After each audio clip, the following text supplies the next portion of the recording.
SG Consultancy Services. Study MBBS in Russia, Philippines, Uzbekistan.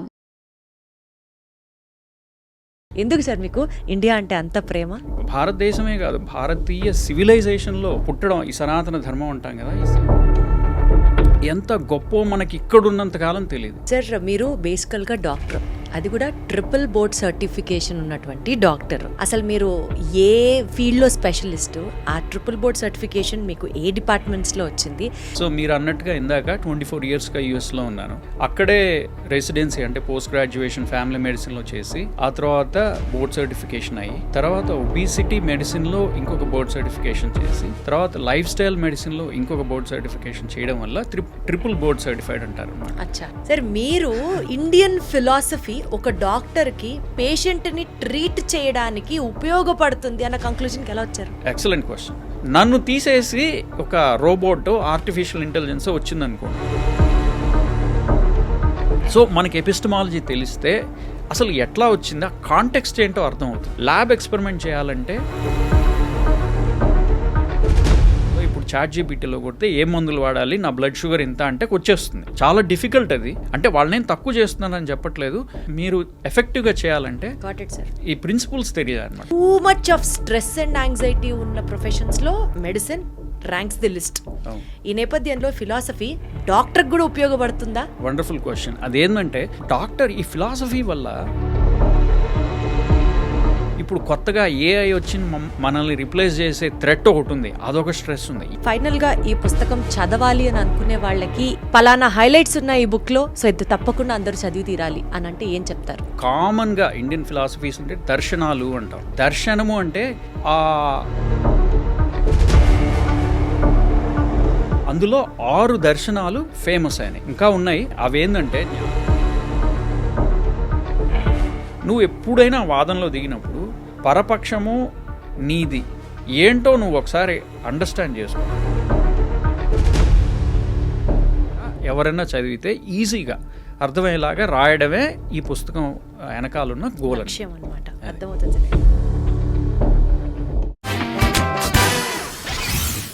Hello అందరికీ నమస్కారం. ప్రపంచవ్యాప్తంగా అతి పురాతనమైనది, అతి లోతైనది మన సనాతన ధర్మం. ఇండియాకి ఉన్నటువంటి ఆ diversity of culture, heritage and also the philosophical values, ఇవి ప్రపంచవ్యాప్తంగా అందరూ అడ్మైర్ చేయడమే కాకుండా, ఎస్పెషల్లీ వీ యాజ్ ఇండియన్స్ ఆ రూట్స్ ఎంత స్ట్రాంగ్గా మనలో ఇంబైబ్ అయిపోతాయంటే, నేను ఇప్పుడు ఇంట్రడ్యూస్ చేయబోయే గెస్ట్ గురించి ఈ నేపథ్యంలో చెప్పాలి. యాక్చువల్లీ ఆయన పుట్టింది పెరిగింది అంతా భారతదేశంలో అయినప్పటికీ కూడా it's been 24 years, more than 2 decades ఆయన యుఎస్లో సెటిల్ అయ్యారు. ప్రొఫెషనలీ ఈజ్ అ డాక్టర్, కానీ again fascinated by the Indian tradition, culture, philosophies అన్నిటినీ put in to mind. Indian philosophies rediscovered అనే ఒక పుస్తకాన్ని ఆయన రాయడం జరిగింది. This gives so much and so much of insights about, అంటే ఈ జనరేషన్ వాళ్ళకి ఎస్పెషల్లీ ఈ పని మన కల్చర్లో ఇలానే ఎందుకు చేయాలి, దాని వెనకాల ఉన్న సైన్స్ ఏంటి అన్నది చాలా క్లియర్గా ఎక్స్ప్లెయిన్ చేస్తూ, ఒక్క మాటలో చెప్పాలి అంటే ఈ జనరేషన్కి ఒక టార్చ్ బేరర్ లాగా ఆయన ఇండియన్ ఫిలాసఫీని రీడిస్కవర్ చేశారు ఈ పుస్తకంలో. And he is none other than doctor Rajiv Kurapati garu. నమస్తే రాజీవ్ గారు. నమస్తే అమ్మా, థ్యాంక్ యూ సో మచ్. ఎలా ఉన్నారు? బాగున్నాను. మీతో ఇట్లా మాట్లాడడం, ఇంటరాక్ట్ అవ్వడం చాలా హ్యాపీగా ఉంది. ఇన్ఫ్యాక్ట్ మాకు చాలా చాలా సంతోషంగా ఉంది సార్. బికాజ్ యుఎస్ వెళ్ళిపోయి ఎప్పుడన్నా చుట్టాలని చూడడానికి హాలిడేస్కో ఎప్పుడో అప్పుడు ఇక్కడికి రావడం వేరు. ఇంటర్వ్యూ స్టార్ట్ చేయక ముందర మీతో జరిగిన ఆ చిన్నపాటి సంభాషణలో ఇండియా అంటే మీకు ఎంత ప్రేమ అంటే, యుఎస్లో మీరు అన్ని సంవత్సరాలు ఉండి సెటిల్ అయ్యి మీ నెక్స్ట్ జనరేషన్ అంతా అక్కడే ఉన్నప్పటికీ కూడా యుఎస్ సిటిజన్షిప్ తీసుకోకుండా ఇంకా నేను భారతీయుడినే అని చెప్పుకోవడానికి మీరు గర్వపడుతున్నారు చూడండి. అక్కడే అసలు మీ మీద ఒక టోటల్ రెస్పెక్ట్ వచ్చేసింది మాకు. ఎందుకు సార్ మీకు ఇండియా అంటే అంత ప్రేమ? ఎందుకంటే ఇండియా అనేది one of the oldest surviving civilisations, కంట్రీయే కాదు. ఎందుకంటే మీరు మన హిస్టరీ ఆఫ్ హ్యుమానిటీ చూస్తే చాలా ఫ్యూ సివిలైజేషన్స్ ఇంత దూరం ఇన్ని వేల ఏళ్ళు సర్వైవ్ అయినాయి. సో మనం ఈ సివిలైజేషన్లో పుట్టడం, భారతదేశమే కాదు, భారతీయ సివిలైజేషన్లో పుట్టడం, ఈ సనాతన ధర్మం అంటాం కదా, ఈ సివిలైజేషన్ వేరు, కల్చర్ వేరు. ఈ సివిలైజేషన్లో మనం పుట్టడం ఎంత గొప్పో మనకి ఇక్కడున్నంత కాలం తెలియదు. మనం బయటికి వెళ్ళి అది మిస్ అవుతున్నప్పుడు మనం వెనక్కి వెళ్ళి దాన్ని బయట నుంచి చూసినప్పుడు దాని గొప్పతనం మనకు అర్థమవుతుందన్నమాట. ఎందుకంటే ఈ సివిలైజేషన్స్ చూస్తే మనకి ఓల్డెస్ట్ సివిలైజేషన్స్ ఈ మెడిటరేనియన్ బెల్ట్లో ఉన్న సివిలైజేషన్ అంటే గ్రీక్ సివిలైజేషన్ ఒకటి, అది పూర్తిగా పోయింది. అలానే చైనీస్ సివిలైజేషన్ అది చాలా రూపాంతరాలు చెంది క్రిస్టియనైజ్ అయిపోయింది ఆ సివిలైజేషన్ అంతా. ఆ తర్వాత మీరు ఇస్లామిక్ సివిలైజేషన్ ఈ మధ్యన వచ్చింది. దానికి మనకి తెలుసు ఆ సివిలైజేషన్కి అది రీసెంట్ సివిలైజేషన్. సో ఇట్లాగ మీరు గ్రీక్, చైనీస్, ఇస్లామిక్ సివిలైజేషన్స్ ఇవి మీరు గమనిస్తే ఇండియన్ సివిలైజేషన్ ఒక్కటే దాని రూట్స్ పోగొట్టుకోకుండా ఇంకా ఇప్పుడు చూస్తే గత కొద్ది ఏళ్లలో సివిలైజేషనల్ రీఅవేకనింగ్ అనేది జరుగుతుంది. సో మనం ఆబ్వియస్లీ మనం ఇండియా నుంచి వచ్చామంటే ఎంతో గర్వపడాలి. దానికి మనం ఏమన్నా కాంట్రిబ్యూట్ చేయగలమేమో అనేది మనం ప్రతి వాళ్ళు చూసుకోవాలి. ఆ ప్రక్రియలో నేను చేస్తున్న ఒక చిన్న హెల్ప్ ఇదన్నమాట. Wonderful sir. సార్ మీరు బేసికల్గా డాక్టర్, అది కూడా ట్రిపుల్ బోర్డ్ సర్టిఫికేషన్ ఉన్నటువంటి డాక్టర్. అసలు మెడిసిన్ మీరు అక్కడ చదవడం అసలు మీరు ఏ ఫీల్డ్లో స్పెషలిస్టు, ఆ ట్రిపుల్ బోర్డ్ సర్టిఫికేషన్ మీకు ఏ డిపార్ట్మెంట్స్లో వచ్చింది, అండ్ మీ ప్రొఫైల్ గురించి ఫస్ట్ తెలుసుకొని and then will get into the interview sir. Sure. So మీరు అన్నట్టుగా ఇందాక 24 ఇయర్స్గా యూఎస్లో ఉన్నాను. నేను ఒకే హాస్పిటల్లో 20 ఇయర్స్గా పనిచేస్తున్నాను. అక్కడే రెసిడెన్సీ అంటే పోస్ట్ గ్రాడ్యుయేషన్ ఫ్యామిలీ మెడిసిన్లో చేసి ఆ తర్వాత బోర్డ్ సర్టిఫికేషన్ అయ్యి, తర్వాత ఒబిసిటీ మెడిసిన్లో ఇంకొక బోర్డ్ సర్టిఫికేషన్ చేసి, తర్వాత లైఫ్ స్టైల్ మెడిసిన్లో ఇంకొక బోర్డ్ సర్టిఫికేషన్ చేయడం వల్ల ట్రిపుల్ బోర్డ్ సర్టిఫైడ్ అంటారు అన్నమాట. సో నేను చేసే జాబ్ హాస్పిటలిస్ట్ అంటారు. అంటే hospital medicine purely in patient care, అంటే చాలా మటుకు క్రిటికల్ కేర్ ఉంటుంది. ఐసీయూ పేషెంట్స్ నుంచి నార్మల్గా అడ్మిట్ అయ్యే సిక్ పేషెంట్స్ దాకా that is my primary job, అదే చేస్తుంటాను. బట్ రీసెంట్గా మెడిసిన్లో వచ్చిన అడ్వాన్సెస్, ఈ లైఫ్ స్టైల్ మెడిసిన్, మనకి ఒకప్పుడు చాలా డిసీజెస్ ఇప్పుడు కామన్గా వచ్చిన diabetes, hyper tension, heart disease, cholesterol, ఇప్పుడు రైజింగ్ డిమెన్షియా, ఆర్థరైటిస్, ఇవన్నీ చూసుకుంటుంటే అవి ఒకప్పుడు మనకి అవి లైఫ్ స్టైల్తో లింక్ అయి ఉన్నాయి అని చాలా ఏళ్ళు తెలియలేదు మనకి మెడికల్ ప్రొఫెషన్లో. ఈ మధ్యన గత 15-20 ఏళ్లలో 70% ఆఫ్ మనకు వచ్చే డిసీజెస్ అన్నీ లైఫ్ స్టైల్ వల్ల వస్తున్నాయి. కొంత మటుకు జెనెటిక్ కాజెస్, కొంత మటుకు యాక్సిడెంట్స్, కొన్నేమో ఇడియోపాథిక్, అంటే మనకి ఇంకా తెలియదు రీజన్స్. కానీ లైఫ్ స్టైల్ వల్ల చాలా రోగాలు, చాలా డిసీజెస్ వస్తున్నాయి అనేది ఇప్పుడు అది మామూలుగా చూస్తే చాలా కామన్ నాలెడ్జ్ లాగా కనిపిస్తుంది. సిగరెట్ తాగితే క్యాన్సర్ వస్తుంది, కానీ ఆ సిగరెట్ తాగితే క్యాన్సర్ వస్తుందని తెలియడానికి చాలా డెకేడ్స్ పట్టింది. ఫస్ట్లో 1920s, 30s నుంచి ఆ సిగరెట్ కంపెనీస్ అమెరికాలో యాక్చువల్లీ బేసిక్గా World War I తర్వాత వచ్చినప్పుడు వాళ్ళకి అడ్వర్టైజ్మెంట్ చేసే సెలబ్రిటీస్ ఎవరో తెలుసా మీకు? డాక్టర్లు. క్యామెల్ సిగరెట్ అనేది చాలా కామన్ బ్రాండ్ అమెరికాలో. అప్పుడు డాక్టర్లని వాళ్ళు హైర్ చేసుకొని ఈ సిగరెట్ తాగితే మీకు హెల్త్కి మంచిది అని చెప్పి డాక్టర్లే ఆ క్యామెల్ సిగరెట్ తాగుతూ అడ్వర్టైజ్మెంట్ బిల్ బోర్డ్స్ మీద ఉండేవన్నమాట. ఆ స్టేజ్ నుంచి మనం సిగరెట్ తాగితే ఎన్నో క్యాన్సర్లు వస్తాయి అని తెలుసుకొని ఆ క్యాన్సర్ని అరికట్టాలి. అదొక లైఫ్ స్టైల్ కదా సిగరెట్ అనేది, స్మోకింగ్ అనేది. అట్లానే ఆల్కహాలిజం, అట్లానే సెడెంటరీ బిహేవియర్, అట్లానే హై కార్బోహైడ్రేట్ ఫ్యాట్ డయట్, అట్లానే సెడెంటరీ బిహేవియర్. ఇవన్నిటి వల్ల మనకి చాలా రోగాలు వస్తున్నాయని తెలుసుకోవడానికి మనకి చాలా ఏళ్ళు పట్టింది. సో దాని మీద ఒక స్పెషలైజేషన్ వస్తే అది లైఫ్ స్టైల్ మెడిసిన్ స్పెషలైజేషన్ అయిందనమాట. దాంట్లో బోర్డ్ సర్టిఫికేషన్. ఆ తర్వాత అట్లానే obesity. So obesity 42% of Americans are obese, 40% of Indians are obese, 70% of Americans are North Americans are overweight. మనకి ఇంకా ఎంత పర్సెంట్ అనేది నాకు తెలీదు.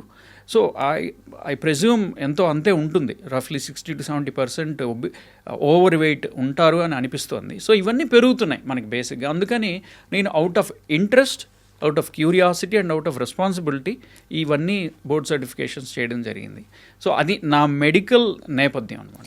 సార్ యాక్చువల్లీ మీ మెడికల్ నేపథ్యం ఎంత స్ట్రాంగ్గా ఉన్న వేళ మీరు రాస్తే పుస్తకాలు మెడిసిన్ రిలేటెడో హెల్త్ కేర్ రిలేటెడో రాయాలి, కానీ ఇండియన్ ఫిలాసఫీస్ మీద బుక్ రాసి ఇండియన్ ఫిలాసఫీస్ రీడిస్కవర్డ్ అన్న టైటిల్తో బుక్ని ఎందుకు రిలీజ్ చేశారు? సో మీరు అన్నట్టుగా నాది ప్రైమరీ ప్రొఫెషన్ ఈజ్ మెడిసిన్, అది one side of the coin. So second side of the coin ఏంటంటే నేను ఇందాక అన్నట్టుగా మన సివిలైజేషనల్ రీఅవేకనింగ్ జరుగుతోంది ఇప్పుడు. ఎస్పెషల్లీ సోషల్ మీడియా వచ్చినప్పుడు మనకి ఎన్నో రిసోర్సెస్ ఉన్నాయి.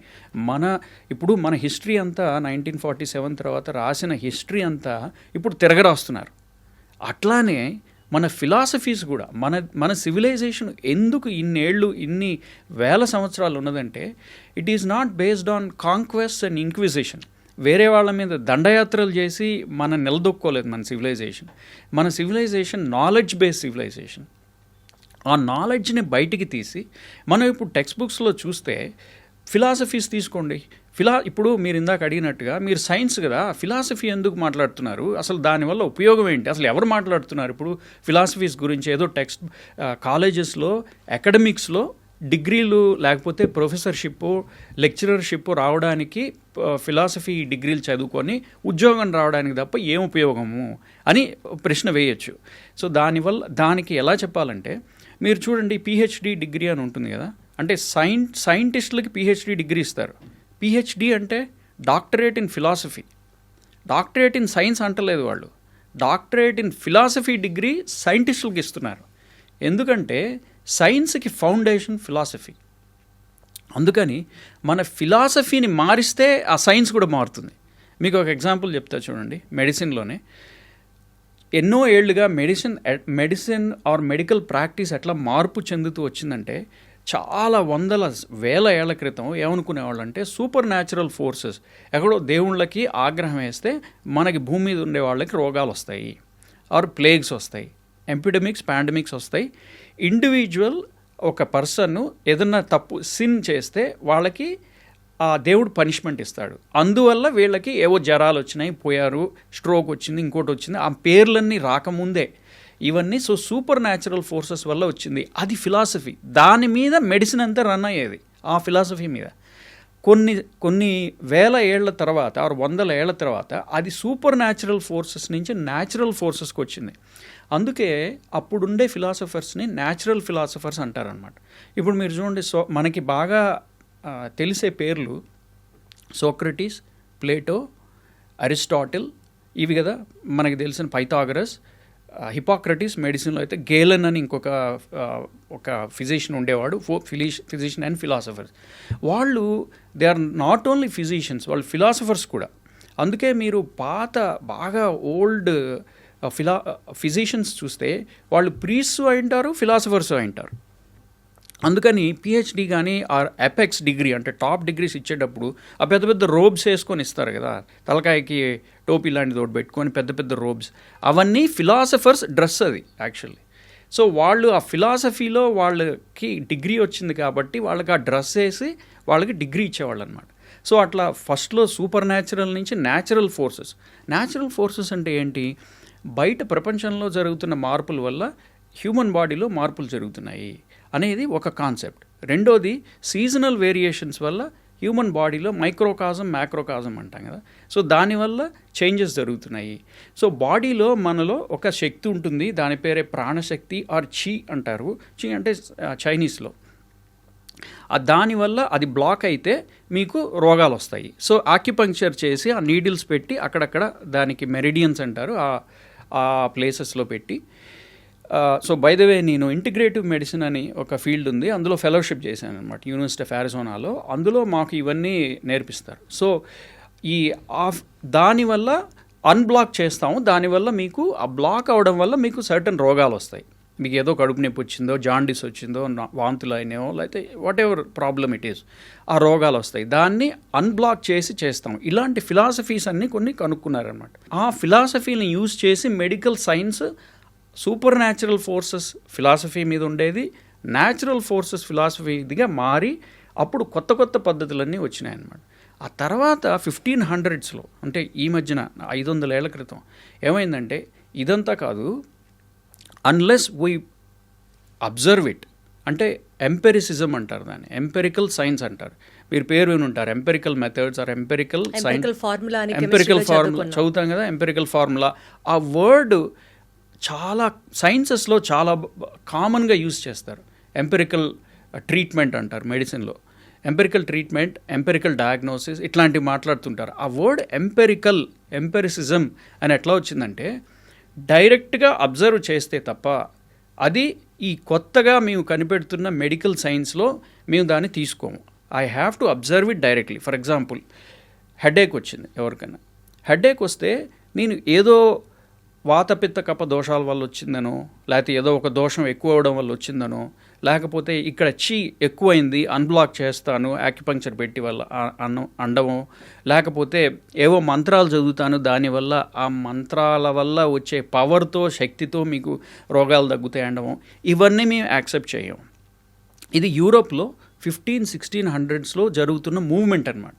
ఫిలాసఫీ ఇది బేసిక్గా. వాళ్ళు ఏమన్నారంటే ఫిలసాఫికల్ థింకింగ్. వాళ్ళు ఏమన్నారంటే unless we observe it directly and quantify it, మేము దాన్ని అబ్జర్వ్ చేయాలి, దానికి ఒక నెంబర్ ఇవ్వాలి, ఒక క్వాంటిఫై చేయాలి, అప్పుడే అది మీ కొత్తగా వస్తున్న సైంటిఫిక్ మూమెంట్లో it is part of it అని చెప్పి వాళ్ళు ఒక ఈ కొత్తగా రివోల్ట్, ఈ ట్రెడిషన్కి ఈ అథారిటీకి రివోల్ట్గా వచ్చిన ఇప్పుడు రిఫర్మేషన్. మార్టిన్ లూథర్ అని ఒక ఆయన ఉన్నాడు. ఆయన క్రిస్టియానిటీలో రిఫర్మేషన్ తెచ్చాడు. అట్లానే రినైజాన్స్ పీరియడ్ అని ఉన్నది యూరోప్లో. ఆ యూరోప్లో వచ్చిన రినైజాన్స్ పీరియడ్లో ఈ మార్పులన్నీ తెచ్చిందనమాట. అది అప్పటిదాకా ఉన్న మీరు చూడండి, మనకి సుశ్రుత, వాగ్భట. నేను ఆయుర్వేదం ఎందుకంటే మనకి it is a very old tradition of medicine or system of medicine. వాళ్ళు ఏంటంటే చరక, వాగ్భట, సుశ్రుత వీళ్ళు చెప్పింది వేదం. వాళ్ళు చెప్పిన దాన్ని ఎవరో ఎదిరించకూడదు, అంటే అథారిటీ, ట్రెడిషన్. ఈ యూరోప్లో వస్తున్న మూవ్మెంట్ వల్ల ఏమన్నారంటే నో, మేము ట్రెడిషన్, అథారిటీ, ఈ టైప్ ఆఫ్ థింకింగ్ని మేము ఎంకరేజ్ చేయం. డైరెక్ట్గా ఫర్ ఎగ్జాంపుల్ ఇందాక తీసుకున్న హెడేక్, డైరెక్ట్గా మేము స్కాన్ తీస్తాం. స్కాన్ తీసినప్పుడు అందులో ట్యూమరో, బ్లీడింగో, ఇంకోటో వచ్చినప్పుడు దాన్ని that is our main way of approaching medical diagnosis. అంటే డయా ప్లస్ గ్నోసిస్. డయా అంటే to achieve, to arrive at అని అనమాట డయా అంటే ఆ సందర్భంలో. గ్నోసిస్ అంటే జ్ఞానం. మన వర్డ్ జ్ఞానం అని ఉన్నది కదా, అది గ్నోసిస్, రెండు ఒకే రూట్ వర్డ్స్ అనమాట. సో రైట్ నాలెడ్జ్కి నేను అప్రోచ్ అవ్వాలంటే నేను ఎయిదర్ నెంబర్స్ అన్నా ఉండాలి, అంటే like for example blood pressure, heart rate, respiratory rate, ఆ తర్వాత blood sugar, thyroid numbers, kidney profile, ఇవన్నీ నెంబర్స్ కదా. ఆ నెంబర్స్ అన్నా ఉండాలి, లేకపోతే డైరెక్ట్గా అబ్జర్వ్ అన్నా చేయాలి. Either scans, x-rays, MRIs, whatever scan, or direct laparoscopic అంటే ఓపెన్ చేసి, or any which means which you can observe the situation directly with your eyes. Right. అప్పటిదాకా ఎనాటమీ కూడా ఇగ్నోర్ చేశారనమాట ఆ టైం దాకా. ఆండ్రస్ వెజేలిస్ అనే ఆయన అట్లా. అక్కడి నుంచి మనకి ఏమైందంటే నోను అలాగ ఉండకూడదు మెడిసిన్. డైరెక్ట్గా అబ్జర్వ్ చేసిందే మనం రియల్ నాలెడ్జ్గా తీసుకోవాలి. అందుకే ఆ డయాగ్నోసిస్ అనమాట రియల్ నాలెడ్జ్గా తీసుకోవాలి. అందుకే మీరు చూడండి, మీరు ఓల్డ్ వైద్యుడి దగ్గరికి వెళ్తే, అంటే ట్రెడిషనల్ వైద్యుడు అంటే ఆయుర్వేద వైద్యుడి దగ్గరికి వెళ్తే వాళ్ళు పల్స్ చెక్ చేస్తారు. నేను కూడా పల్స్ చెక్ చేస్తా. నేను చేసే పల్స్, వాళ్ళు చేసే పల్స్ చెకింగ్ చాలా డిఫరెంట్గా ఉంటుంది. నేను ఎలా చేస్తానంటే number of beats per minute, regular, irregular, ఇట్లాంటివన్నీ నేను చూస్తానన్నమాట. క్వాంటిఫై చేస్తాను, అంటే నెంబర్ ఇస్తాను దానికి. కానీ వాళ్ళు ఏం చెప్తారంటే మీకు ఆ పల్స్కి వాళ్ళు నెంబర్ ఇవ్వరు. ఎప్పుడు నెంబర్ ఇవ్వకుండా దాని క్వాలిటీ చూస్తారు. నేను క్వాంటిటీ చూస్తా, వాళ్ళు క్వాలిటీ చూస్తారు. వాళ్ళు క్వాలిటీ చూసినప్పుడు కొన్ని బెనిఫిట్స్ ఉంటాయి, నేను క్వాంటిటీ చూసినప్పుడు కొన్ని డిసడ్వాంటేజెస్ ఉంటాయి. ఏమవుతుందంటే నేను పేషెంట్ని కాంటెక్స్ట్లో చూడను, పేషెంట్కి పల్స్ ఒకటే చూస్తూ ఉంటా. వాళ్ళు ఏంటంటే ఆ పల్స్ని చూసి ఈ ఆర్గాన్ ఎట్లుంది, వాడి నేనేం తిన్నాడు, లేకపోతే వాడి ఫ్యూచర్ ఎలా ఉంటుంది, ఇట్లాంటి context, they build a context around the pulse because of the quality. నాకు ఆ కాంటెక్స్ట్ మిస్ అవుతుంది. సో వాళ్ళు ఏమన్నారంటే 15, it is okay if I miss the context, but నాకు డైరెక్ట్ అబ్జర్వ్. ఇప్పుడు నేను చూసిన పల్సు, మీరు చూసిన పల్సు ఒకటే అవుతుంది నెంబర్ వైజ్, కానీ క్వాలిటీ వైజ్ నేను చెక్ చేసిన క్వాలిటీ, మీరు చెక్ చేసిన క్వాలిటీ ఆఫ్ పల్స్ డిఫరెంట్గా ఉంటుంది. ఎందుకంటే అక్కడ మీ ఫ్యాక్టర్ ఉన్నది, మీరెంత ఎక్స్పీరియన్స్డ్ వర్సెస్ నా ఎక్స్పీరియన్స్ ఎంత, నా నాలెడ్జ్ ఎంత ఉంది, ఆ తర్వాత మీ తపస్సు ఎంత ఉన్నది దాంట్లో, మీరు చేసిన తపస్సు అంటే మీరు చేసిన స్కాలర్షిప్ ఎంత ఉన్నది. సో ఇవన్నీ ఇప్పుడు ఏజెంట్ అని ఉంటుంది కదా, ఈ మధ్యలో చేస్తున్న ఏజెంట్ అంటే actual physician or doctor or surgeon, వాళ్ళు ఇంపార్టెంట్ అవుతారు. వెస్ట్రన్ మెడిసిన్ ఏమన్నదంటే వాళ్ళు ఇంపార్టెంట్ కాదు, నెంబర్సే ఇంపార్టెంట్. అర్థమైంది సార్. వెస్టర్న్ మెడిసిన్ వర్సెస్ మన ట్రెడిషనల్ ఆయుర్వేదిక్ మెడిసిన్గా కనుక కంపేర్ చేసుకుంటే మీరు అన్నట్లుగా సైన్స్కి, ఫిలాసఫీకి, మెడిసిన్కి కనెక్షన్ ఉంది. ఏ బ్రాంచ్ ఆఫ్ మెడిసిన్ అయినా కావచ్చు, being it western or being it Ayurvedam or whatever it is, but there is a connection between science, philosophy and tradition. So uh philosophy, it is a philosophical concept. Medical science develop అవ్వక ముందు first philosophy వచ్చింది. ఈ foundational principles తీసుకొని వాళ్ళు ఏం చేశారంటే ఈ ఎంపెరిసిజంని use చేసి ఇప్పుడు కొత్తగా మెడిసిన్ని మనం కనుక్కుందాం, మనం మెడికల్ బాడీలో ఏం జరుగుతున్నాయో డైసెక్షన్ చేసి కనుక్కుందాం. డైసెక్షన్ అంటే ఏంటి? హ్యూమన్ బాడీ కెడావర్ అంటాం కదా, డెడ్ బాడీ కెడావర్.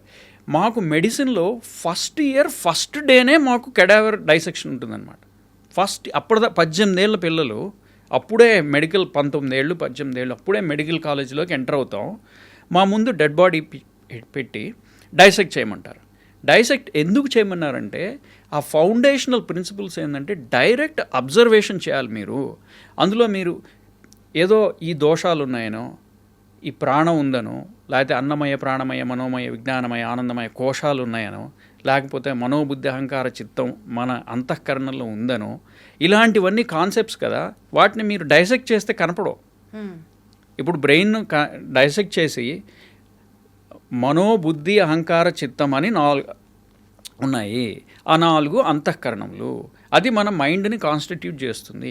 అది actually very sound reasoned argument are theory. కానీ దాన్ని మీరు ఎనటామికల్గా ఓపెన్ చేసి, బాడీలో ఓపెన్ చేసి చూస్తే మీకు ఎక్కడ కనపడదు.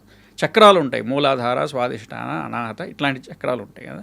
సో అవి ఎక్కడ మీకు కనపడవు, కానీ అవి ట్రీట్ చేస్తే పేషెంట్స్ ఇంప్రూవ్ అవుతున్నారు. వెస్టర్న్ మెడిసిన్ ఏముంటుంది? ఫిలసాఫీ నంబర్స్ మాకు ఎక్స్పెరిమెంటల్గా డైరెక్ట్గా చూపించాడు, చూసిందే వెస్టర్న్ మెడిసిన్. అండ్ ఆల్సో అక్కడ ఒక ప్రాబ్లం వచ్చింది. ఇప్పుడు మామూలుగా ఫిజిక్స్, కెమిస్ట్రీ, మ్యాథమెటిక్స్లో ఆల్రెడీ ఉన్నాయి ప్రిన్సిపల్స్. సో వాళ్ళు ఏం చేశారంటే ల్యాబ్లో ఎక్స్పెరిమెంట్స్ చేస్తారు, ఫిజిక్స్ కానీ కెమిస్ట్రీ కానీ. మరి బయాలజీ అంటే మెడిసిన్లో ఎలా చేస్తారు? ల్యాబ్లో ఎక్స్పెరిమెంట్స్. హ్యూమన్ బాడీ అనేది కాంప్లెక్స్ థింగ్ కదా. అందుకనే కదా సార్ ఇంటర్ చదివేటప్పుడు కప్పని కోయిస్తారు, బుద్ధింకని కోయిస్తారు, ఎర్త్ వామ్ని కోయిస్తారు. అవును. సో అసలు ఇంకో ప్రశ్న, అసలు ఇంటర్ చదివేటప్పుడు బయాలజీ, బైపీసీ కదా, బయాలజీ, ఫిజిక్స్ అండ్ కెమిస్ట్రీ. ఎందుకు ఆ 3 ఎందుకు పెట్టారు? ఇంకా వేరేదేదో పెట్టచ్చు కదా. ఆ 3 ఎందుకు పెట్టారంటే ఆ ఫిజిక్స్ కెమిస్ట్రీని ఆధారంగా చేసుకొని బయాలజీ బిల్డ్ అయింది. అందుకని మీకు ఫిజిక్స్, కెమిస్ట్రీ, ఇప్పుడు మీరు చూడండి ఆర్థోపెడిక్స్ ఫీల్డ్లో చూస్తే మొత్తం ఫిజిక్స్, యాంగిల్ ఎంత డ్రిల్ చేయాలి, పెట్టాలి, మెజర్మెంట్స్ ఏంటి, వెక్టర్ ఎంత, యాంగిల్ ఎంత, అదెంత, ఇది మూవ్ చేస్తే అది ఎలా మూవ్ అవుతుంది, ఇదంతా ఫిజిక్స్ మొత్తం. రోబోటిక్స్ కూడా అంతే, రోబోటిక్స్ అంతా అంతే. సో ఆ ఫిజిక్స్ నుంచి కొంత, కెమిస్ట్రీ అంటే బయోకెమిస్ట్రీ కదా, బయోకెమిస్ట్రీ అంతా కెమిస్ట్రీయే. సో ఆ బయోకెమిస్ట్రీ నుంచి కొంత తీసుకొని మెడిసిన్ని బిల్డ్ చేశారు. మేము ఎంబీబీఎస్ చదివిన డాక్టర్లు మెడికల్ కాలేజెస్లో ఇవేం చెప్పరు. ఏం చెప్తారంటే మీకు ఇదిగో నా text book, medicine text book, ఇది మీరు చదివి దీన్ని మెమరైజ్ చేసి ఎగ్జామ్ పాస్ అయ్యి పేషెంట్లను ట్రీట్ చేయాలి. ఎట్లా ట్రీట్ చేయాలి? పేషెంట్ నీ దగ్గరకు వస్తాడు, బ్లడ్ ప్రెషర్ పెరిగితే ఈ ట్యాబ్లెట్ ఇవ్వు, బ్లడ్ షుగర్ పెరిగితే ఈ ట్యాబ్లెట్ ఇవ్వు, ఇలా చెప్తారనమాట. సో దిస్ ఈజ్ మనకు ఎలాగంటే ఈస్ట్లో ఉన్న వాళ్ళకి, ఈస్ట్ అంటే ఇండియాలో ఉన్న వాళ్ళకి రిసీవ్డ్ నాలెడ్జ్. మన టెక్స్ట్ బుక్స్ ఎక్కడి నుంచి వస్తున్నాయి? వెస్ట్ నుంచి వస్తున్నాయి. మనం రాయనప్పుడు ఇంకా మనం ఇప్పుడు డెవలప్ అవుతున్నాం, మన రీసెర్చ్ మనకి ఇక్కడ జరుగుతోంది. కానీ మోస్ట్ ఆఫ్ అవర్ నాలెడ్జ్ ఎక్కడి నుంచి వస్తుంది? వెస్ట్ నుంచి మనకి వస్తుంది. వెస్ట్ వాళ్ళు చెప్పింది మనం ఇంప్లిమెంట్ చేస్తున్నాం అంతే. మనం క్వశ్చన్ కూడా చేయట్లా, వాళ్ళు చెప్పినట్టుగా సిన్సియర్ స్టూడెంట్ లాగా ఫాలో అయిపోతున్నాం అంతే. సార్ మీరు ఈ వెస్టర్న్ మెడిసిన్ని చదువుకున్న డాక్టర్గా, దాన్ని 24 ఏళ్లుగా ప్రాక్టీస్ చేస్తున్న డాక్టర్గా, ఇండియన్ ఫిలాసఫీ ఒక డాక్టర్కి పేషెంట్ని ట్రీట్ చేయడానికి ఉపయోగపడుతుంది అన్న కంక్లూజన్కి ఎలా వచ్చారు? So excellent question. సో ఫస్ట్ది ఇందాక మనం అనుకున్నది మెడికల్ ఫిలాసఫీ తెలుసుకుంటే మనం ఏ డైరెక్షన్లో వెళ్తున్నాం అనేది మనకు అర్థమవుతుంది కదా. సో ఏజెంట్ అంటే మెడికల్ డాక్టర్ అంత ఇంపార్టెంట్ కాదు, మనం చూసేదే ఇంపార్టెంట్, క్వాంటిఫికేషన్ ఇంపార్టెంట్ అని ఇందాక అనుకున్నాం కదా. సో దానివల్ల వచ్చే ప్రాబ్లం ఏంటో ఒక్కసారి చెప్పి మీ క్వశ్చన్కి వచ్చేస్తా. ఇప్పుడు ఆ ఏజెంట్ అంత ఇంపార్టెంట్ కాకపోతే ఏజెంట్ని ఏఐ రిప్లేస్ చేస్తే ఏమవుతుంది అంటే, ఏజెంట్ అంటే ఇప్పుడు నేను డాక్టర్ని, పేషెంట్ నా దగ్గరికి వస్తున్నాడు, ఇవన్నీ మెట్రిక్స్ అన్నీ మెషర్ చేస్తున్నాను, ప్రోటోకాల్స్ అన్నీ పెట్టేశారు, అల్గారిథమ్స్ అన్నీ పెట్టేశారు, అంటే రూల్ బేస్డ్ ప్రాక్టీస్ అయిపోయినా రూల్ ఉంటుంది, ఆ రూల్ నేను ఫాలో అవుతూ ఉంటా. నన్ను తీసేసి ఒక రోబోట్ ఆర్టిఫిషియల్ ఇంటెలిజెన్స్ వచ్చిందనుకోండి, నేను అంత ఇంపార్టెంట్ అవ్వను. సో మనకి ఎపిస్టమాలజీ తెలిస్తే అసలు ఎట్లా వచ్చిందా కాంటెక్స్ట్ ఏంటో అర్థమవుతుంది. ఇప్పుడు పేషెంట్ వచ్చాడంటే, ఫర్ ఎగ్జాంపుల్ ఓ పేషెంట్కి బైపాస్ సర్జరీ జరిగింది, ఓకే, హార్ట్ బైపాస్ సర్జరీ జరిగింది. కొంతమంది పేషెంట్స్ డిప్రెషన్లోకి వెళ్ళిపోతారు, కొంతమంది పేషెంట్స్ మోటివేట్ అయ్యి నేను ఇంకా మళ్ళీ ఇట్లాంటి ప్రాబ్లం రాకూడదు అని వాళ్ళు వెయిట్ లూజ్ అయ్యో లేకపోతే better health life style change అయ్యో కొంతమంది బాగా అవుతారు. కానీ ఇద్దరు పేషెంట్స్కి బైపాస్ సర్జరీ అయింది, that is the common factor. కానీ ఒక పేషెంట్ ఒకలాగా బిహేవ్ చేస్తున్నాడు, ఇంకొక పేషెంట్కి ఇంకోలాగా. అట్లానే క్యాన్సర్ డయాగ్నోసిస్ వస్తాయి, ఈవెన్ డయాబెటీస్ డయాగ్నోసిస్ వచ్చినా కొంతమంది ఎట్లాగైనా సరే నేను ఇది రివర్స్ చేయాలి అని ఉంటారు, కొంతమంది డిప్రెస్ అయిపోయి ఇంకా ఓవర్ ఈటింగ్ చేసి స్లీప్ ప్రాబ్లమ్స్ అయ్యి ఇట్లా వచ్చేస్తుంటారు. సో మనం ఆ కాంటెక్స్ట్ మిస్ అయితే, ఏది ఆ పేషెంట్ని అర్థం చేసుకోకుండా డిసీజ్ మీదే ఫోకస్ చేస్తే మనం we can be easily replace by AI. అదే నేను వచ్చి లెటస్ సిట్, మీకు ఎందుకు వచ్చింది డయాబెటీస్, మీరు లైఫ్ స్టైల్ చెప్పండి అని ఆ కాంటెక్స్ట్ని నేను మొత్తం కంటెక్స్చువల్గా పేషెంట్ని డిసీజే కాదు పేషెంట్ హోల్ పర్సన్ లాగా నేను చూస్తే అప్పుడు నా వాల్యూ ఉంటుందన్నమాట అందులో. అప్పుడు ఫ్యూచర్ ఆఫ్ మెడిసిన్ ఇంకా బాగుంటుంది డాక్టర్. లేకపోతే వీఆర్ ఈజీలీ రిప్లేసబుల్, మెడికల్ డిగ్రీకి వాల్యూ లేకుండా పోతుంది. సో ఇందాక మీరు అడిగిన ప్రశ్నకి ఇప్పుడు మన పేషెంట్ని ఎలాగా ఇంప్రూవ్ చేయొచ్చు, మీ ఫిలాసఫీ తెలిస్తే కదా అడిగారు కదా. సో మీకు foundations of medicine, philosophical foundations of medicine మీకు అర్థమైతే ఓకే, మెడిసిన్కి ఒకప్పుడు అడ్వాన్స్ అవ్వట్లేదు కాబట్టి మన నాలెడ్జ్, ప్లేగ్స్ వస్తున్నాయి, జనాలు తొందరగా లైఫ్ స్పాన్ 30 years 40 years అలా ఉండేది, ఇప్పుడు 70 years 80 years అయింది. సో మనం అదంతా ఇంప్రూవ్ చేయాలంటే అప్పుడున్న సిస్టమ్ పనిచేయట్లేదు, అందుకని దాన్ని మొత్తం స్క్రాప్ చేసి కొత్త సిస్టమ్ పెట్టారు.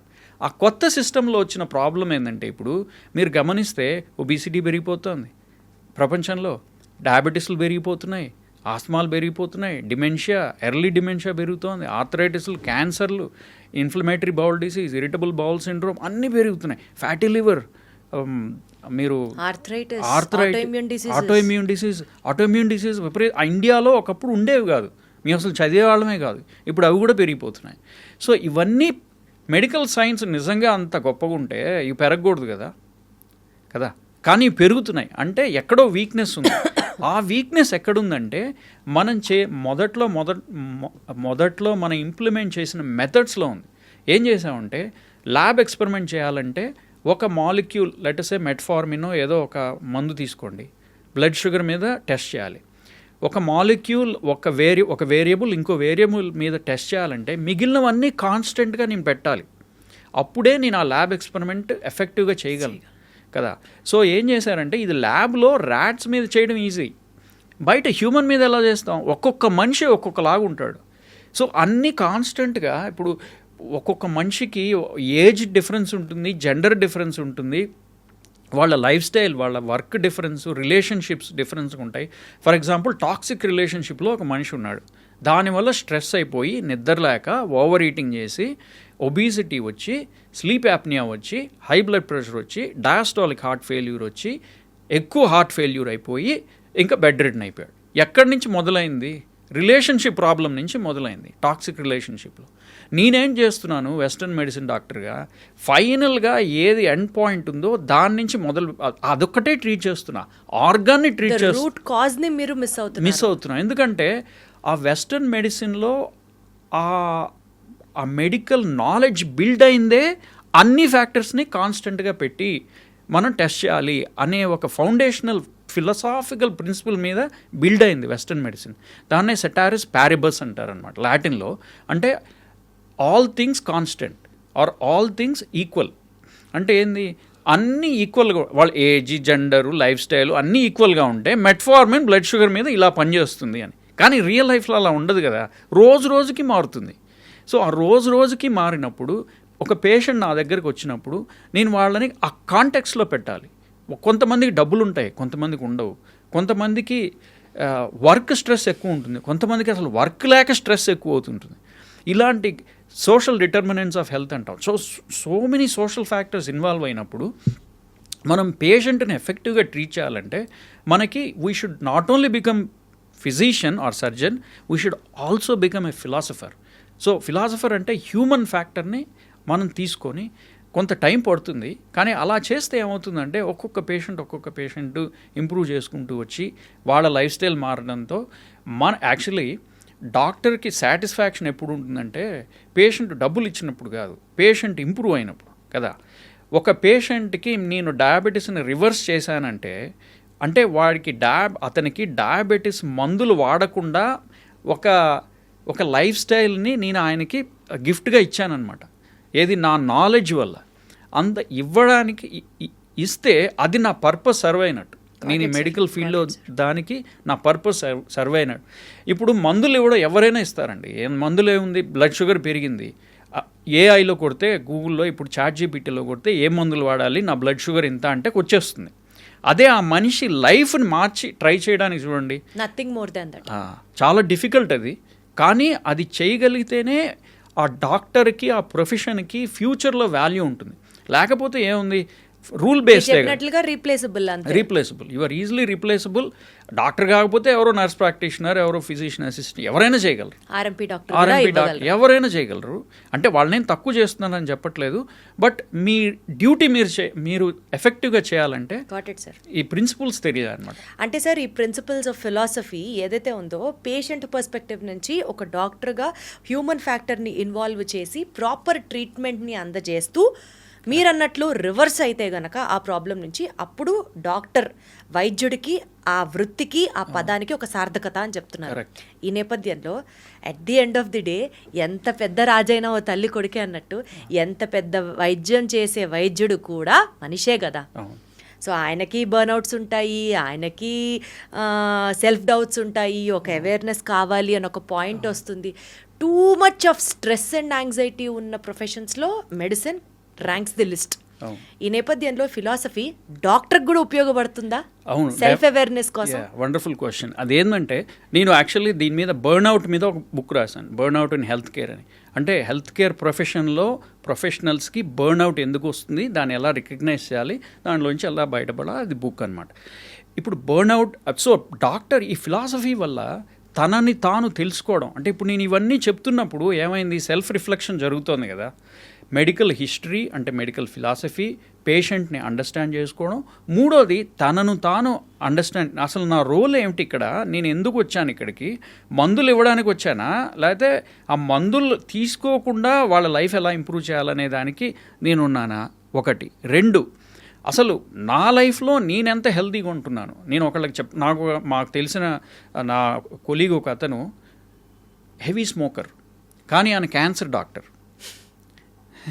సో పేషెంట్కి చెప్పాలంటే బాబు తనొక రోల్ మోడల్గా ఉండాలి, రోల్ మోడల్ అర్థం చేసుకోవాలి, తనను తాను అర్థం చేసుకొని తనను తాను మారితే తప్ప మనస్సాక్షి ఒకటి ఉంటుంది కదా, అది ఒప్పుకోదు కదా బయట పేషెంట్ చెప్పడానికి. ఒబీస్గా ఉన్న ఒక డాక్టరు, అఫ్కోర్స్ చాలామంది ఉన్నారు ఇప్పుడు, ఇంకొక పేషెంట్కి నువ్వు ఒబీసిటీ తగ్గాలి అని చెప్పడానికి తనను తాను ఒక అంటే పర్ఫెక్ట్గా ఎవరు ఉండలేరు, ఎందుకంటే డాక్టర్లు కూడా మనుషులే కాబట్టి వాళ్ళకి రోగాలు వస్తాయి పోతాయి. కానీ తనను తాను కొంత మార్చుకొని చెప్పగలిగితే తన లైఫ్ ఇంప్రూవ్ అవుతుంది, ఆ ఎదుటి వాళ్ళకి ఒక రోల్ మోడల్ లాగా ప్రీచ్ చేసేది ఒకటి, ప్రాక్టీస్ చేసేది ఒకటి అయిపోతుంది. ఇంకోటి ఏంటంటే మీరు అన్నట్టుగా బర్న్అవుట్ విపరీతంగా పెరిగిపోతుంది. ఎందుకంటే competition, stress, competition, urban life style అంటే సిటీ లైఫ్ స్టైల్లో ఎక్సెసివ్ స్ట్రెస్ ఉంది మా కొలీగ్స్లో. ప్లస్ ఇప్పుడు కొత్తగా కార్పొరేటైజేషన్ ఆఫ్ మెడిసిన్ అని వచ్చింది. వాళ్ళు ఏంటంటే నువ్వు ఇన్ని పేషెంట్స్ చూడాలి, ఇంతసేపట్లో చూడాలి, ఇంత బాటమ్ లైన్ రావాలి, ఇట్లాంటివి. ఎందుకంటే వాళ్ళ హాస్పిటల్ రన్ చేయాలంటే వాళ్ళకు ఉండే ప్రాబ్లమ్స్ వాళ్ళకు ఉంటాయి, ఫైనాన్షియల్ ప్రాబ్లమ్స్. దానికి డాక్టర్ మీద రిఫ్లెక్ట్ అవుతుంది అనమాట అది. సో ఆ స్ట్రెస్ ఒకటి ఉంటుంది. ఆ తర్వాత ఇప్పుడు కొత్తగా ఏఐ వచ్చి మనల్ని రిప్లేస్ చేసే థ్రెట్ ఒకటి ఉంది, అదొక స్ట్రెస్ ఉంది. ఇవన్నీ మొదలవుతాయి. అందుకని మనల్ని మనం అర్థం చేసుకొని ఫస్ట్ ఆఫ్ ఆల్ ఇప్పుడు మనకి మన శాస్త్రాల్లో చెప్పినట్టుగా కర్మణ్యేవాధికారస్తే మా ఫలేషు కదాచన మా కర్మఫల హేతుర్భూ మాతే సంగోస్త్వ కర్మణి అన్నారు కదా భగవద్గీతలో కర్మణ్యేవాధికారస్తే మా ఫలేషు కదాచన. నువ్వు చేయాల్సింది నువ్వు చేయవయా, ఏదో రిజల్ట్ వస్తుంది, you deal with it later, but నువ్వు చేయాల్సింది సిన్సియర్గా చేయి. ఎందుకు అలా చెప్పారంటే దాంట్లో కూడా చాలా ఫిలాసఫీ ఉంది. ఎలాగంటే నువ్వు ఏది చేసినా రిజల్ట్ వస్తుంది కదా, గుడ్ ఆర్ బ్యాడ్, ఏదో రిజల్ట్ వస్తుంది. రిజల్ట్ రాకుండా ఉండదు కదా. ఇప్పుడు నేను పొద్దున్న లేచి నేను కూర్చున్నానంటే ఏదో ఒక కాన్సిక్వెన్స్ ఏదో ఒకటి ఉంటుంది. ఆ కాన్సిక్వెన్స్ని గుడ్ ఆర్ బ్యాడ్ ని దాన్ని లెట్ సే బ్యాడ్ కాన్సిక్వెన్స్ దాన్ని పట్టుకొని ఇంకోటి ఏదో చేయాలి కదా. అలా ఇదొక థ్రెడ్, ఇదొక నూడిల్ ఎఫెక్ట్ అనమాట. అది ఆగదు, జీవితాంతం జరుగుతూ ఉంటుంది. కానీ అది నీ చేతుల్లో ఉండొచ్చు, ఉండకపోవచ్చు. నీ చేతుల్లో ఉన్నది ఏంటంటే నువ్వు చేయాల్సింది నువ్వు చేస్తూ పో.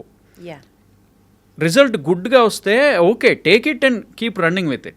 బ్యాడ్గా వస్తే it is okay, keep going with it. ఏది నువ్వు చేసేది నువ్వు చేస్తూ ఉండు. కొన్నిసార్లు గుడ్ వస్తుంది, కొన్నిసార్లు బ్యాడ్ వస్తుంది. ఎందుకు అలా వస్తుందంటే రిజల్ట్ అనేది డిపెండ్స్ ఆన్ మల్టిపుల్ ఫ్యాక్టర్స్. నువ్వు చేసిన కృషి మేజర్ ఫ్యాక్టర్, ఎన్వైరన్మెంట్ ఉంటుంది కదా, నీ చుట్టూ ఉన్న ఎన్వైరన్మెంట్, పీపుల్, సరౌండింగ్స్, ఎకానమీ, ఎన్నో ఫ్యాక్టర్స్ ఉన్నాయి కదా జరుగుతున్నాయి. ఇప్పుడు జియో పాలిటిక్స్ ఎన్ని జరుగుతున్నాయి, ఎక్కడో ఏదో జరిగింది, సడన్గా నీకు ఉద్యోగం పోతుంది. నువ్వు సిన్సియర్గా చేస్తున్నా సరే నీకు ఎక్కడో నిన్ను ఫైర్ ఎక్కడో ఏదో కంపెనీ ప్రాబ్లం అయింది, నువ్వు పోయింది. But it is okay, you keep doing it. నువ్వు ఎందులో గుడ్గా మంచిగా ఉన్నావో దాన్ని చేసుకుంటూ పో, నీకు రిజల్ట్ వస్తుంది. కానీ రిజల్ట్ రాలేదు కదా, నేను చేసింది తప్పేమో అని నువ్వు కూర్చున్నావు అంటే నువ్వు ఇంకా ముందుకు పోలేవు అని చెప్పి. అంతే కర్మణ్య అంటే డాక్టర్లకు కూడా ఎట్లా ఉంటుందంటే భగవద్గీత ఎప్పుడో 5,000 ఏళ్ల క్రితమో 50,000 ఏళ్ల క్రితమో జరిగింది కాదు. ప్రతి దినము మన లైఫ్ స్టైల్లో జరుగుతున్న it is a living truth. So మీరు ప్రతి సెల్ ఆఫ్ ద బాడీలో ఫిలాసఫీని ఎలా ఇంబైబ్ చేసేసుకున్నారో అర్థమవుతుంది సార్ మీ మాటలు వింటుంటే. కానీ నాకు ఒక పాయింట్ సార్, ఇండియన్ ఫిలాసఫీస్ అని హెడ్డింగ్ పెట్టుంటే బాగుండేదేమో, రీడిస్కవర్డ్ అని పెట్టారు చూసారా. అంటే ఏంటి సార్, మనలో చాలా మందికి ఇండియన్ ఫిలాసఫీస్ మర్చిపోయి ఆ రూట్స్ ఆరిజిన్స్ని మర్చిపోతున్నాం, దాన్ని మళ్ళీ మనం గుర్తు చేసుకోవాలి అన్నట్టుగా పెట్టారు. ఎగ్జాక్ట్లీ. ఇప్పుడు ఎవరినైనా ఇండియాలో ఉండేవాళ్ళని నీకు తెలిసిన 4 ఫిలాసఫర్స్ పేర్లు చెప్పండి అన్నాం అనుకోండి, మనం ఎట్లా మొదలు పెడతాం? సోక్రటీస్, అరిస్టాటిల్, ప్లేటో, పైథాగరస్, లేకపోతే కొత్తగా వచ్చిన రెనే డెకార్ట్, లేకపోతే హ్యూమ్, కాంట్, ఇట్లాంటి పేర్లు వస్తాయి. కణాద, కపిల, జైమిని, పాణిని, ఇట్లాంటి పేర్లు ఎక్కడన్నా మామూలుగా వినడం కూడా కష్టం కదా. సో వీళ్ళందరూ కూడా మన ఫిలాసఫర్సే. సో వీళ్ళు ఎన్నో వందల ఏళ్ల క్రితం ఈ సోక్రటీస్ అండ్ అరిస్టాటిల్, ప్లేటో వీళ్ళకు ముందున్న వాళ్ళు అనమాట. వీళ్ళు కూడా చాలా ఫిలసాఫికల్ కాన్సెప్ట్స్ డెవలప్ చేసి రీజన్ అండ్ లాజిక్ని బిల్డ్ చేసి ఒక ఫౌండేషనల్ ప్రిన్సిపల్స్ని పెట్టారు. కాబట్టే ఇండియన్ సివిలైజేషన్ ఇన్నేళ్ళు బతుకుంది. ఇది వేరే కల్చర్స్లో, వేరే సివిలైజేషన్స్లో లేదు. ఆ సివిలైజేషన్స్లో లేవు కాబట్టి అవి క్రంబుల్ అయిపోయినాయి. ఎందుకంటే ఎప్పుడైతే సివిలైజేషన్ నాలెడ్జ్ బేస్ లేదో దానికి సస్టెనెన్స్ ఉండదు, దానికి లాంజివిటీ ఉండదు. ఎందుకంటే మీరు కొంతకాలం ఉండొచ్చు, చుట్టుపక్కల దేశాలని ఆక్రమించవచ్చు, కానీ మీకు ఫౌండేషనల్ ప్రిన్సిపల్స్ అంటే ethics, logic, epistemology, metaphysics, ontology ఇట్లాంటివన్నీ లేకపోతే ఫౌండేషనల్ ప్రిన్సిపల్స్ మీరు చేసే, ఫర్ ఎగ్జాంపుల్ ఏదో మెడికల్ సైన్స్ ఉంది ఆ సివిలైజేషన్లో, లేకపోతే అర్థశాస్త్రం ఉన్నది, న్యాయశాస్త్రం ఉన్నది, ఇట్లాంటివన్నీ ఉంటాయి కదా ఒక సివిలైజేషన్ అంటే. అదన్నిటినీ ఆ సివిలైజేషన్ని హోల్డ్ చేసింది మన ఫిలాసఫీస్. సో అందుకని మనం అవన్నీ మర్చిపోయాం. సో మీరు ఇందాక నేను గుర్తు చేసినట్టుగా ఆ పేర్లే మనకు తెలియవు, ఇంకా వాళ్ళు ఏం చేశారనేది వేరే విషయం, ఆ పేర్లే తెలియవు. అవన్నీ గుర్తు చేయడానికి ఇప్పుడు మనకి లక్కీగా సోషల్ మీడియా వల్ల కానీ ఇంటర్నెట్ వల్ల కానీ కొంత నాలెడ్జ్ బాగా స్ప్రెడ్ అవుతుంది. సో హోప్ఫుల్లీ ఈ నాలెడ్జ్ కూడా స్ప్రెడ్ అవుతుంది అనే ఒక ఆకాంక్షతో ఈ పుస్తకం అది రాశాను. సరే, ఏమేం ఫిలాసఫీస్ గురించి మాట్లాడారు, ఏమేం ఫిలాసఫీస్ కవర్ చేశారు ఈ పుస్తకంలో? ఫైనల్గా ఈ పుస్తకం చదవాలి అని అనుకునే వాళ్ళకి what are the take away elements or పలానా హైలైట్స్ ఉన్నాయి ఈ బుక్లో, సో ఇది తప్పకుండా అందరూ చదివి తీరాలి అని అంటే ఏం చెప్తారు? తప్పకుండా. మామూలుగా మనకి కామన్గా ఇండియన్ ఫిలాసఫీస్ అంటే దర్శనాలు అంటాం. దర్శనం, ఇప్పుడు దర్శకుడు అంటాం కదా, దర్శయతీతి దర్శక అంటే చూపించేవాడు దర్శకుడు. ఏం చూపిస్తాడు? సినిమా చూపిస్తాడు, అందుకని దర్శకుడు అయ్యాడు. అట్లానే దర్శనము అంటే ఆ ఋషులు ఒక లెన్స్లో నుంచి ప్రపంచాన్ని చూసి వాళ్ళకి అర్థమైన దాన్ని ఒక ఫౌండేషనల్ ప్రిన్సిపల్స్గా పెట్టి కొన్ని ఫిలాసఫీలు కొన్ని దర్శనాలని బిల్డ్ చేశారనమాట కొన్ని వందల ఏళ్ళుగా. అందులో 6 దర్శనాలు ఫేమస్ అయినాయి, ఇంకా ఉన్నాయి 6 దర్శనాలు ఫేమస్ అయినాయి. అందులో షడ్ అంటే 6 షడ్ రుచులు అంటాం కదా, అలానే షడ్ దర్శనాలు. అట్లానే అవేంటంటే న్యాయ రెండుగా కప్లెట్స్ లాగా వెళ్తాయి అనమాట. న్యాయ, వైశేషిక, సాంఖ్య, యోగ మనకు తెలుసు. పూర్వమీమాంస, ఉత్తరమీమాంస. మీమాంస అంటే విచారణ అని అర్థం సాంస్క్రిట్లో. పూర్వమీమాంస అంటే ముందు, ఉత్తర అంటే తర్వాత కదా. ఉత్తరమీమాంసకి ఇంకొక పేరు వేదాంతము. వేదాంతం మన అందరికీ తెలిసిందే. యోగా మనకి తెలిసింది, అందులో మనకు ఆల్రెడీ 2 కొంత తెలుసు. మిగిలినవి ఏంటంటే న్యాయ, వైశేషిక. న్యాయ అంటే లాజిక్ అండ్ ఎపిస్టమాలజీ. అంటే ఒక నాలెడ్జ్ ఉందంటే దానికి ప్రమాణం ఏంటి? ప్రమాణం అంటే how do you arrive at, evidence ఏంటి, how do you arrive at it. ఇప్పుడు మీరు నా ముందు ఉన్నారు, మీరు ఏం డ్రెస్ వేసుకున్నారంటే అదో గ్రీన్ డ్రెస్ వేసుకున్నారు. నాకు ఎలా తెలుస్తుంది? నా ప్రమాణం నా కళ్ళు చెప్తున్నాయి నాకు ఇది వేసుకుంది, అది ప్రమాణం అనమాట. అట్లానే ప్రమాణాలు ప్రమాణ శాస్త్రము అంటారనమాట. ఇప్పుడు హెడేక్ వచ్చింది నాకు, హెడేక్ దేనివల్ల వచ్చింది? ఏదో యూజ్ చేసి కనుక్కొని చెప్పాలి కదా. నేను కళ్ళతో చూస్తే నాకు కనపడదు, అది ప్రమాణం అవుతుంది. అది ప్రమాణం. నువ్వు ఏ ప్రమాణం వాడితే నీకు ట్రూత్ బయటపడుతుందో ఆ ప్రమాణం వాడు అని చెప్పేది న్యాయం. సో న్యాయము one of the aspects in న్యాయం ఇదనమాట. ఇంకోటి ఏంటంటే వాదశాస్త్రము అని ఉన్నది అందులోనే. అంటే ఇప్పుడు ఇద్దరు వాదించుకుంటూ ఉంటే, మన తెలుగులో వాదించుకోవడం అంటే తగులాడుకోవడం అని అనుకుంటాం కదా, అలా కాదు. సంస్కృతంలో వాదశాస్త్రం అంటే ఒక స్టూడెంట్, ఒక టీచరు, లేకపోతే ఇద్దరు రీసెర్చర్స్ ఒక పాయింట్ మీద వాళ్ళు డిస్కషన్ చేస్తుంటే, పియర్ రివ్యూ అంటాం కదా, ఒక డిస్కషన్ చేస్తుంటే దాన్ని వాదం అంటారనమాట. అంటే వాళ్ళ గోల్ ఏంటి? To arrive at truth, to arrive at knowledge. నాది రైట్ నీది రైట్ అని చెప్పడం కాదు, మన ఇద్దరం ఒక కామన్ కంక్లూజన్ దగ్గర ల్యాండ్ అవ్వాలి, ట్రూత్ దగ్గర ల్యాండ్ అవ్వాలి, దానికి సొల్యూషన్ రావాలి. ఒక ప్రాబ్లం ఉంటే మన ఇద్దరం మాట్లాడుకొని అల్టిమేట్ గోల్ సొల్యూషన్ రావాలి. అది వాదము. జల్పము అనే వాదశాస్త్రంలో 3 పద్ధతులు, వాదము, జల్పము, వితండము అని ఉన్నాయి. జల్పం అంటే ఏంటంటే నా థీరీ నాకుంది, మీ థీరీ మీకుంది, మన ఇద్దరం ఆర్గ్యూ చేసేటప్పుడు నాదే రైటు అని నేను నిరూపించుకుంటూ ఎప్పుడు ఉండడమే. మీది నాకు అనవసరం, మీది ఎట్లాగొట్లా నేను బీట్ చేయడానికి, తొక్కడానికి నేను ట్రై చేస్తా. ఎందుకు? నాది ఇంపార్టెంట్. అది ఇంకొక పద్ధతి ఆర్గ్యుమెంట్లో, వాదశాస్త్రం. మూడోది ఏంటంటే నాకు అసలు ఒక ఫౌండేషనే లేదు, నాకు ఒక ప్రిన్సిపులే లేదు, కానీ ఎప్పుడు మీ దాన్ని తొక్కేయడానికి నేను ట్రై చేస్తా. సో ఇట్లాంటివి మనం చూస్తూ ఉంటాం. సో మన వాదశాస్త్రంలో వాళ్ళు ఏమంటారంటే, నైయాయికులు అంటే న్యాయశాస్త్రం తెలిసిన వాళ్ళు, నువ్వు ఎప్పుడైనా వాదనలో దిగినప్పుడు పరపక్షము నీది ఏంటో నువ్వు ఒకసారి అండర్స్టాండ్ చేసుకో. వాడు నిన్ను ఎప్పుడూ తొక్కడానికి ట్రై చేస్తున్నాడా, వాడికి సిద్ధాంతం అసలు ఏదన్నా ఉందా, లేకుండా వాడి గోలే నిన్ను షూట్ డౌన్ చేయడానికి కూర్చున్నాడు అక్కడ, లేకపోతే easy open to change or easy receptive to change అనేది చూసుకో. దాన్ని బట్టి నువ్వు వాదనలోకి దిగు.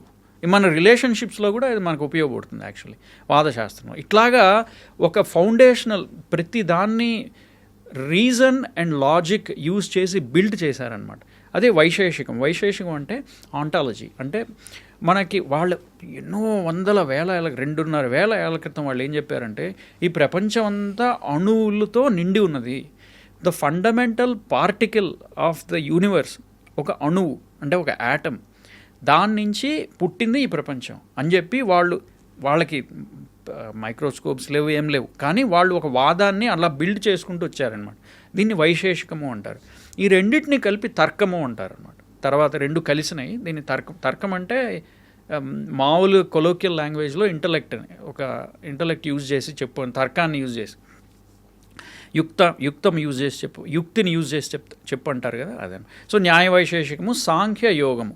సాంఖ్య అంటే 24 తత్వాలు ఉన్నాయా ఈ ప్రపంచంలో, ఆ తత్వాల వల్ల మన బాడీ అంతా ఇట్లా ఆర్గనైజ్ అయింది. మనస్సు, బుద్ధి, అహంకారము, చిత్తము ఇవన్నీ వచ్చినాయి. అంతఃకరణం వచ్చింది, తర్వాత జ్ఞానేంద్రియాలు వచ్చినాయి, కర్మేంద్రియాలు వచ్చినాయి. ఇవన్నీ ఆయుర్వేదంలో, యోగాలో అన్నిట్లో యూజ్ చేసుకుంటారు. పూర్వమీమాంస ఏంటంటే ధర్మము, మన ధారణాత్ ధర్మం ఉచ్యతే అంటారు. అంటే ఈ సివిలైజేషన్ని బైండ్ చేసి పెట్టింది ఒక ధర్మము. ఆ ధర్మము ఏమవుతుందంటే టైం టు టైం చేంజ్ అవుతుంటుంది. ఒక కాలంలో ఉండే ధర్మం ఇంకో కాలంలో వర్తించకపోవచ్చు. టైం టు టైం చేంజ్ అవ్వాలి. దాన్ని అనలైజ్ చేసిన వాళ్ళు, అంటే సొసైటీ ఒక థ్రెడ్ బైండ్ చేసి పెట్టినట్టుగా సొసైటీని బైండ్ చేసి పెట్టేదే ధర్మం. ఇది పూర్వమీమాంస. ఉత్తరమీమాంస అంటే వేదాంతం, అంటే మెటాఫిజిక్స్ మనం ఎక్కడి నుంచి వచ్చాం, అక్కడికి వెళ్తాం. ఇవన్నీ చెప్పింది వేదాంతంలో మళ్ళీ సబ్ డివిజన్స్, ద్వైత, అద్వైత, విశిష్టాద్వైత, ఇట్లాంటి ఇంకా అన్నీ చాలా చాలా వచ్చినాయి అన్నమాట. సో ఈ ఫౌండేషనల్ ఫిలాసఫీస్ మనకు అర్థమైతే మనకి ఫస్ట్ ఆఫ్ ఆల్ మన సివిలైజేషనల్ రీఅవేకనింగ్ ఇప్పుడు జరుగుతోంది. దానికి ఇది ఇంకా స్ట్రెంగ్త్ యాడ్ చేసినట్టు అవుతుంది. 1, 2 మనకేం లేవు, అన్నీ అప్పు తెచ్చి బయట ఎవరో గ్రీక్ అండ్ లాటిన్ నుంచి అప్పు తెచ్చుకొని పెట్టుకున్నాం, మనకి ఎందుకంటే మనకేం లేవు కాబట్టి అనేది పోయి, మనకు కూడా ఉన్నాయి నాయన, అవి నువ్వు సరిగ్గా చదవలేదు, దాన్ని యూజ్ చేసి చూడు, నువ్వు చేసే దాంట్లో ఏమైనా ఉపయోగపడుతుందేమో అనేదానికి ఉపయోగపడుతుంది అనమాట. ఇది ఈ ఫిలాసఫీస్ అనేది. అఫ్కోర్స్ నేను రాసింది చిన్న పుస్తకం. ఇది చాలామంది లైఫ్ టైం, ఒక నైయాయికులు అంటే న్యాయశాస్త్రం తీసుకొని వాళ్ళ లైఫ్ టైం అంతా చదివిన వాళ్ళు ఉన్నారు, శాస్త్రం చదివిన వాళ్ళు ఉన్నారు. కానీ నేనెందుకు ఈ పుస్తకం రాశానంటే, నేను మెడికల్ డాక్టర్ అయ్యుండి ఇది ఎందుకు తీసుకొని రాశానంటే, ఫస్ట్ ఆఫ్ ఆల్ ఇందాక చెప్పిన రీజన్ సివిలైజేషనల్ రీఅవేకనింగ్. సెకండ్ ఏంటంటే, నేను అబ్జర్వ్ చేసింది ఏంటంటే, ఈ రాసిన శాస్త్రజ్ఞులు, పండితులు ఎవరైతే ఉన్నారో టూ మచ్ టెక్నికల్గా ఉంటుంది వాళ్ళ లాంగ్వేజ్ అంతా. అది సామాన్యులకి మనకు అర్థం కాదు ఆ పుస్తకాలు చదివితే. ఎందుకంటే హైలీ టెక్నికల్, చాలా పండితులకు తప్ప అర్థం కాదు అది. అలాంటిది ఒక వర్షన్ ఉంటుంది. ఇంకోటి ఏంటంటే టూ మచ్ సర్ఫేస్, అంటే ఏదో పైన తూతు మంత్రంలాగా చదివేసి ఏదో పైన చదివి ఏదో పుస్తకాలు రాసేసిన వాళ్ళు ఉంటారు. అట్లా కాకుండా పద్ధతిగా MA సాంస్క్రిట్ చదివి పద్ధతిగా దాంట్లో ఏమేమి ఉన్నాయో తెలుసుకొని దాన్ని మళ్ళీ తీసుకొని ఈజీ లాంగ్వేజ్లో, ఇంగ్లీష్లో ప్రపంచానికి అర్థమయ్యేలాగా ఎవరైనా చదివితే ఈజీగా అర్థమయ్యేలాగా రాయడమే ఈ పుస్తకం వెనకాలన్న గోల్ అనమాట. అర్థమవుతుంది సార్. మీరు డాక్టర్ అయ్యుండి ఫిలాసఫీకి, సైన్స్కి, మెడిసిన్కి రిలేషన్ చెప్పారు. బెటర్ ట్రీట్మెంట్ అందించడం కోసం ఫిలాసఫీ ఎలా హెల్ప్ అవుతుందో చెప్పారు. అండ్ యాజ్ అ డాక్టర్ అని నేను ఎందుకు స్ట్రెస్ చేస్తున్నానంటే, మీరు ప్రొఫెషనల్లీ డాక్టర్ కాబట్టి. కానీ స్ట్రెస్ అనే షూస్లో ఒక డాక్టర్ ఉన్నాడు, ఒక ఇంజనీర్ ఉన్నాడు, ఒక లాయర్ ఉన్నాడు. Every person is in under the stress. కాబట్టి సెల్ఫ్ అవేకనింగ్ కోసం, అంటే సివిలైజేషనల్ రీఅవేకనింగ్ కోసమే కాకుండా indirectly that helps for self awakening philosophy అన్నది. కాబట్టి ప్రతి ఒక్కళ్ళు ఈ పుస్తకం చదవాలి. And thank you so much, ఇంత మంచి పుస్తకం మా అందరికీ పరిచయం చేసినందుకు. More power to you and all the very best sir. Thank you so much. Thank you so much అండి.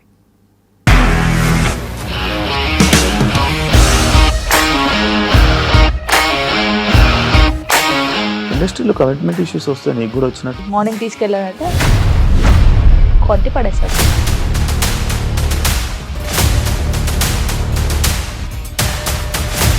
ఒక్కళ్ళు కూడా చూడలేదు ఈ సినిమా అని చెప్పడానికి కూడా చాలా ధైర్యం కావాలి. అది నిజం కదా, దాంట్లో ధైర్యం ఏంటి? ఇది నెక్స్ట్ డే ప్లేట్ మార్చేస్తే తప్పు కదా. As of now we're comfortable this అని నేను అనుకుంటున్నాను. రష్మిక గారిది మీది ఒకే ఊరు అంట కదా?